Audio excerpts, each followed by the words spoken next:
Sir,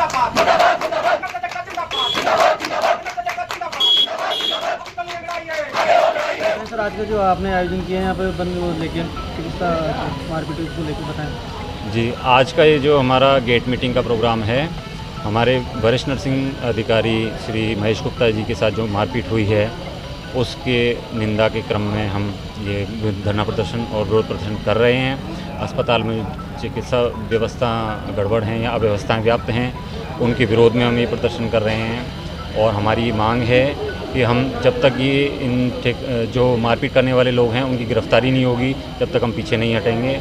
उसके अलावा जो अव्यवस्थाएं चिकित्सालय में बनी हुई हैं उनके खिलाफ़ भी हमने यहाँ पे अपने धरने प्रदर्शन में बात की है। तो अभी हम यही कहना चाह रहे हैं कि पहले जो व्यक्ति इसमें शामिल हैं उनको गिरफ्तार करवाया जाए अस्पताल प्रशासन द्वारा। जो चिकित्सा अधिनियम की धारा है 2008 की 3 व 4 उसके द्वारा कार्रवाई करवा करके जो अभी तक नहीं हुई है चिकित्सालय प्रशासन द्वारा उसमें कार्रवाई करवाई जाए और उसके बाद जो भी इसमें शामिल था उनको यहाँ से हटाया जाए। इसके बाद जो हमारे नर्सेज के जो अव्यवस्थाएं जो प्रॉब्लम्स आती हैं उनके लिए हम चिकित्सालय प्रशासन को ज्ञापन दे रहे हैं।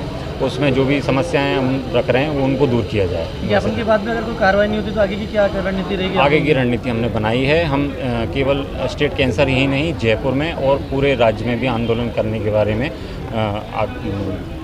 सजग हैं और ये किया जाएगा आंदोलन अगर ये चीज़ नहीं रोकी गई तो। ये एक्चुअली चिकित्सालय प्रशासन की अकर्मण्यता है, उनकी अकुशलता है कि 1 तारीख को घटना हुई 6 घंटे में एफआईआर होनी चाहिए थे। इंस्टीट्यूशनल एफआईआर के डायरेक्शन है, सुप्रीम कोर्ट के हैं, भारत सरकार के हैं, राज्य सरकार के हैं। इंस्टीट्यूशनल एफआईआर आज दिनांक तक भी इंस्टीट्यूशनल एफआईआर दर्ज नहीं हुई। 4 दिन तक कर्मचारी घूमता रहा, व्यक्तिगत तौर पर एफआईआर करी, उसमें व्यक्तिगत धाराएँ हैं। मेडिकल प्रोटेक्शन एक्ट है, मेडिकल प्रोटेक्शन एक्ट में इंस्टीट्यूट हेड को एफआईआर करानी चाहिए थी और वो आज तक इस बात को समझ नहीं पाए हैं कि उनकी जवाबदेही क्या है। इससे तमाम नर्सिंग कर्मचारियों में ये आक्रोश है कि कल किसी के साथ भी ये घटना होगी तो इंस्टीट्यूशन का हेड है वो अपने दायित्वों का निर्वहन नहीं कर रहा। दूसरी बात, ये जो भी फर्म के अपराधी तत्व थे या बाहरी जो अपराधी तत्व थे वो अभी भी खुले में घूम रहे हैं और वो धमकियां दे रहे हैं कि इनमें जो भी साक्षी लोग हैं अगर उन्होंने हमारे खिलाफ मुँह खोला तो उनको भी नहीं छोड़ा जाएगा।